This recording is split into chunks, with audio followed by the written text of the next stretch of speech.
यहां पे दोस्तों पीट हेक्सेथ का कहना है कि US strikes on Iran to surge dramatically last night at the US central command. US secretary of defence Pete Hegseth, Central Command Admiral Brad Cooper, and President Donald Trump held a briefing on U.S. operations against Iran. Hegseth said that the amount of firepower over Iran and over Tehran is about to surge dramatically. He added that the UK decision to allow the U.S. to use the Diego Garcia military base would help Washington intensify attacks. It was unfortunate that the Brits didn't from day one say, hey, go and have access, Hegseth said, but we got there. Meanwhile, Prime Minister Sir Keir Starmer said the UK would send 4 additional Typhoon fighter jets to join Britain's squadron in Qatar. The UK has allowed the US to use Britain's bases to conduct defensive operations, the PM said. तो अब दोस्तों यहां पे ये जो है पूरा मामला retaliation by Iran and it's allies, यहां पे देखिए ये पूरा जो रेड डॉट्स हैं वो इलाके हैं जहां पे ईरान ने हमला किया है. दोस्तों आप देख सकते हैं बिल्कुल ईरान के नॉर्थ में जाके यहां पे अजरबैजान है, लेबनान से लेकर साइप्रस से लेकर Israel, Jordan, Syria, Iraq, Kuwait, Iran, Bahrain, Saudi Arabia, Qatar, UAE, Oman, पूरा का पूरा मिडिल ईस्ट ईरान ने आग लगा दी है मिडिल ईस्ट में. और यहां पे ईरान के ऊपर जो हमले हुए हैं तबरीज से लेकर करमानशाह, ये सब तेहरान, नतांज, इस्फहान, यज़्द, मिनाब और भी पूरे अलग अलग जगह जहां पे इनके ठिकाने हैं वहां पे बमबारी हो रही है. Reported strikes in gulf states, ये देखिए साहब ये स्ट्रेट ऑफ हॉर्मूज है ये वाला इलाका. तो पूरे इन इलाकों में बहरीन से लेकर कतर से लेकर आबू धाबी, दुबई, पूरे इलाके में, और इसको ब्लॉक कर दिया है ईरानियों ने, इसको ब्लॉक कर दिया है. They have blocked it. अब ब्लॉक करने के बाद यहां से कोई ट्रैफिक नहीं जा सकता इस तरफ, there can be no traffic. तो तेल और गैस की मूवमेंट बंद हो चुकी है. It's sealed. अब कोई कुछ नहीं कर सकता इस मामले में. It's done, it's over. US not currently mulling deployment of ground troops in Iran, Trump tells NBC. तो बोला है कि it would be a waste of time currently to consider sending US ground troops into Iran. It's a waste of time. They've lost everything. They've lost their navy. They've lost everything they can lose, Trump told NBC by telephone. Operation against Iran moving to next phase, Israeli military commander. Israel's military chief has warned that the US-Israeli campaign against Iran was moving to the next phase and would further dismantle the regime and its military capabilities. We have additional surprises ahead which I do not intend to disclose, Lieutenant General Eyal Zamir said in a televised statement. And Iran ready to fight a prolonged war, warns of new weaponry. Iran is fully prepared for a prolonged war and is set to introduce advanced weaponry that has not yet been used in the conflict. इन्होंने बोला है साहब in a statement, Brigadier General Ali Mohammad Naini said Iran's enemies should expect painful blows. Iran's new initiatives and weapons are on the way. These technologies have not yet been deployed on a large scale.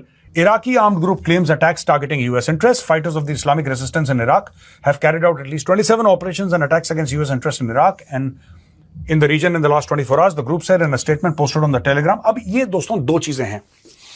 एक तो ये लोग बात कर रहे हैं यहां पे कि प्रेसिडेंट ट्रंप ने बोला है कि मैं फौजी नहीं भेजूंगा ईरान के अंदर.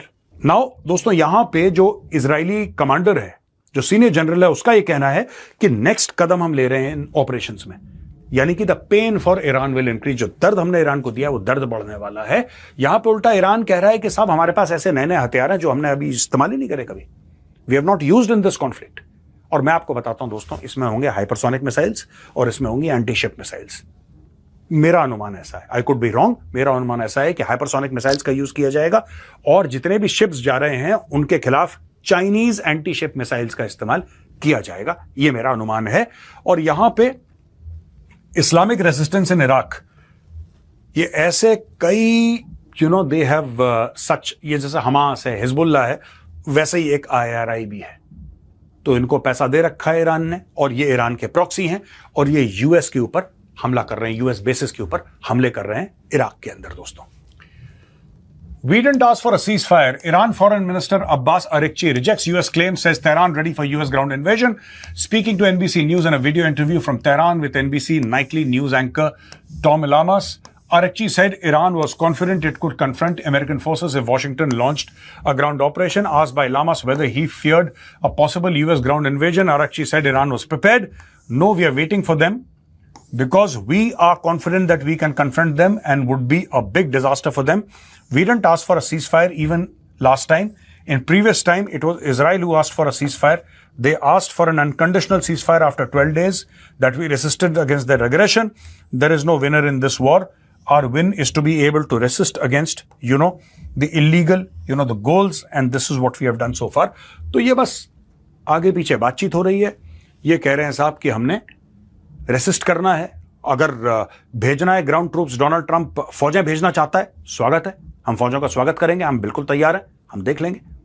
और इनको भी पता है, अरिक्ची को भी पता है कि यूएस फोर्सेस अगर आ गई वहां पे ईरान के अंदर, यूएस की इन्फेंट्री या मरीन्स घुस गए, तो यूएस फोर्सेस को बहुत ज्यादा परेशानी। Iran is not a small country दोस्तों, ये वेनेजुएला नहीं है। और यही Donald Trump, I think, is been wrongly advised. Iran is not Venezuela. Iran बहुत बड़ा मुल्क है, बीच में माउंटेन्स हैं, डेजर्ट्स हैं, वहां पे आप 2 लाख ट्रूप्स, 3 लाख ट्रूप्स डालें, उसके पहाड़ों में खो जाएंगे, पता ही नहीं लगेगा। एक कहावत है, फौज में हमें सिखाई गई थी बहुत पहले, when I was in the army, mountains eat man, mountains eat man. पहाड़ों में डिवीजन के डिवीजन खो जाते हैं, और एक डिवीजन में दोस्तों लगभग 10,000 लोग होते हैं, एक इन्फेंट्री डिवीजन में। और दोस्तों माउंटेन में ना कई डिवीजन खो जाते हैं, they just disappear. We have been preparing why the boots on the ground in Iran could be Kurdish. Iranian Kurdish opposition groups in exile in northern Iraq have told the BBC they have plans to cross the border and have had them for decades. We have been preparing for this for the past 47 years, since the age of the Islamic republics, said Hana Yazdanpana of the Kurdistan Freedom Party, which claims to have the biggest armed force, but she insisted that not a single Peshmerga has moved. The Kurdish word Peshmerga means those who face death. अब यहां पे दोस्तों जो हम लोग बात करते हैं ना बूट्स ऑन ग्राउंड, तो यहां पे ये बात चल रही है कि जो कर्दिश फाइटर्स हैं, अच्छा ये लोग सिर्फ ईरान के अंदर नहीं, इराक के अंदर, सीरिया के अंदर, ये 4-5 देश हैं जिसके अंदर कुर्द हैं, और ये अपनी जमीन के लिए लड़ रहे हैं। तुर्की के अंदर भी अपनी जमीन के लिए लड़ रहे हैं, अपने देश के लिए लड़ रहे हैं। तो वो लोग कह रहे हैं कि साहब हम तो इतने सालों से तैयार हैं, हम कब से वेट कर रहे हैं कि हम ईरानियों के खिलाफ ऑपरेशन करें, हम बिल्कुल तैयार हैं, और these people are in touch with the Americans, यह खबर आई है। तो अगर ईरान के अंदर घुसना होगा तो दोस्तों ये जो कुर्द हैं ये घुसेंगे ईरान के अंदर। Yazdanpana told us that 6 opposition groups which recently formed a coalition were coordinating with each other politically and militarily. No one moves alone. We will know if our brothers are going to move. We can't move if the air above us is not cleaned. And we need the regime's weapons depots to be destroyed. Otherwise, it would be suicidal. The regime is very brutal and the most advanced weapons we have is a Kalashnikov. अब दोस्तों ये कह रहे हैं कि ये हमारे पास Kalashnikov है, सबसे एडवांस वेपन है, तो हमें और वेपन चाहिए होंगे, हम सिर्फ स्मॉल आर्म्स के साथ नहीं कर सकते, प्लस हवा से हमारे ऊपर हमला ना हो, ये इजरायली और यूएस एयरफोर्स को देखना है, और जो बड़े बड़े वेपन के डिपोज हैं जो ईरान के हैं उनको भी बर्बाद करना पड़ेगा। तो अब दोस्तों कुछ फाइटर्स हैं हजारों की तादाद में जो कि तैयार हैं ईरान के अंदर घुसने के लिए ईरानी फौजों से जमीन पे। अभी जमीन की लड़ाई शुरू नहीं हुई है, अभी तो आसमान से बम गिरा रहे हैं, अभी तो ड्रोन जा रहे हैं, मिसाइल जा रही हैं, क्रूज मिसाइल जा रही हैं, बैलिस्टिक मिसाइल फायर हो रही हैं, एयरफोर्स के फाइटर जेट्स, हेलीकॉप्टर्स, ड्रोन्स, ये सब चल रहा है ना वहां पे। अभी तो जमीनी लड़ाई शुरू नहीं हुई। जमीनी लड़ाई के लिए कुर्द कह रहे हैं कि हम तैयार हैं। यहां पे दोस्तों एक बड़ी खबर है कि US grants waiver to allow India to buy Russian oil amid Iran war. To enable oil to keep flowing into the global market, the Treasury Department is issuing a temporary 30-day waiver to allow Indian refiners to purchase Russian oil. Treasury Secretary Scott Bessent said in a statement posted on social media, this deliberately short-term measure will not provide significant financial benefit to the Russian government, as it only authorizes transactions involving oil already stranded at sea. He called it a stopgap measure as Washington expects India to eventually buy more US oil. This stopgap measure will elevate pressure caused by Iran's attempt to take global energy hostages. ये मुझे नहीं लगता कि US को ना इतना ज्यादा चौधरी बनने की जरूरत है, ना भारत इनकी बात मानेगा। भारत आज भी रूसी तेल खरीद रहा है, कम ज्यादा होता है। भारत 40 देशों से तेल खरीदता है दोस्तों, उसमें रशिया एक है, राइट? रशिया एक है उसमें। Russia is not the only country from which India is buying oil. India is buying oil from so many countries. Venezuela से कब से तेल खरीद रहा है भारत? अब मिडिल ईस्ट का पूरा सप्लाई लाइंस चोक हो गई हैं, सी लेन्स चोक हो गए हैं, स्ट्रेट ऑफ हॉर्मुज बंद हो गया है, तो भारत को तो खरीदना पड़ेगा कहीं ना कहीं। You have to buy oil. अब ये कह रहे हैं कि जो रशियन वेसल्स हैं कुछ ऐसी हैं off the they are in the international waters ना off the coast of India, ऐसी वेसल्स हैं जिसमें रशियन ऑयल है, अब उनको बुलाया जाएगा और तेल भारत लाया जाएगा।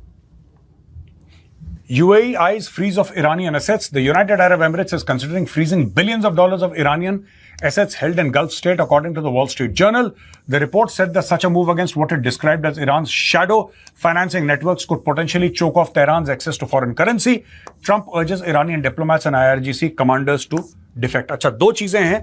एक तो ये बोला है UAE ने कि कई $100 अरब ईरान के पड़े हैं UAE के पास. UAE उनको चोक कर रहा है कि भाई तुम्हारा पैसा है, तुमने हमारे यहां दिया था, बंद कर रहे हैं. दोस्तों, यही चीज हुई थी रूस के साथ. रशिया ने अपने पता नहीं $300-400 अरब रखे थे यूरोप में. यूरोप ने मना कर दिया कि तुम्हें नहीं देंगे, तुम हमले करते हो, बंद कर दिया बिल्कुल. तो रूस का पैसा वहां पे पड़ा हुआ. यहां पे ईरान का पैसा UAE कह रहा है कि हम फ्रीज कर देंगे, फ्रीज हो जाएंगे तुम्हारे बिलियंस ऑफ डॉलर्स, तो तुम्हारे पास एक्सेस नहीं रहेगा funds. How will you fight if you don't have access to funds? तो ये they are thinking of choking. और यहां पे यूएस प्रेसिडेंट डोनाल्ड ट्रंप ने ईरानियन डिप्लोमेट्स और एम्बेसीज अराउंड द वर्ल्ड, जहां जहां भी हैं, भारत में भी है.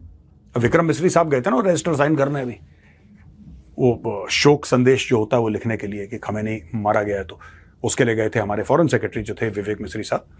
तो ट्रंप ने हर जगह लोगों को बोला है कि आप डिफेक्ट कर जाओ, आप छोड़ दो, आप डिफेक्ट कर जाओ, आप असाइलम मांगो, आप जिस देश में हो उससे असाइलम मांगो. Ask for asylum, don't get involved in this war, क्योंकि मारे जाओगे. ट्रंप पहले भी बोल चुका है. Trump also repeated his earlier threat to commanders of the Iranian Revolutionary Guard Corps, calling on them to lay down their arms. If they did, they would get complete immunity. If they do not, they will be killed. और यहां पे Israeli army carries out wave of attacks in southern Beirut. यहां पे दोस्तों Hezbollah जो है वो लड़ाई में पड़ गया था बीच में कि हम मदद करेंगे. ये पहले भी हिजबुल्ला को खुजली हुई थी. अक्टूबर 7 के बाद जब इजरायली हमास पे हमला कर रहे थे तो हिजबुल्ला फिर बीच में आया, तो हिजबुल्ला को बहुत मार लगी. पेजर का केस आपको पता ही होगा कि जेब में उनके पेजर फट गए थे, तो कई लोग मारे गए. हिजबुल्ला की टॉप लीडरशिप वाइप आउट करती है. अब फिर से हिजबुल्ला को खुजली हुई है, तो फिर से वहां पे बमबारी हो रही है बेरूट के अंदर.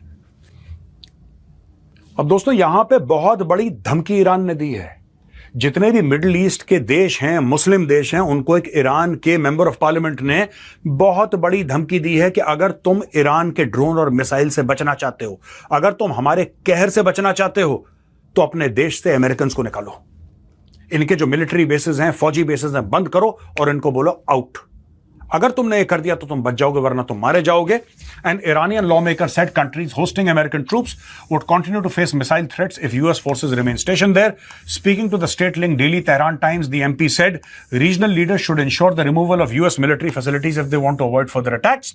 If the leaders of the UAE, Saudi Arabia, Kuwait, Oman, Qatar, Bahrain, Turkey and similar countries want to see an end to the threat of Iranian missiles, they should expel the Americans from their territories and ensure the complete removal of all US military bases. According to Iran's Foundation of Martyrs and Veterans Affairs, the death toll inside the country from the ongoing conflict has reached at least 1,230 people. The figures could not be independently verified. तो दोस्तों, यहां पे Iran की खुली धमकी है, और धमकी यह है कि अगर आप, यानी कि मिडिल ईस्ट के जितने भी देश हैं, उसमें शामिल तुर्की भी है, सारे देश जो हमारे इर्द गिर्द हमारे आसपास हैं, अगर आप बचना चाहते हैं ईरान के कहर से, तो सबसे पहले अमेरिकन को वहां से निकालिए और यूएस बेसिस बंद कीजिए. अगर आप ये नहीं करते हैं, चाहे आप सऊदी अरब हो, चाहे आप UAE हो, चाहे आप कोई भी हो, हम आपके ऊपर बम और मिसाइल मारते रहेंगे, ड्रोन हम ठोकते रहेंगे.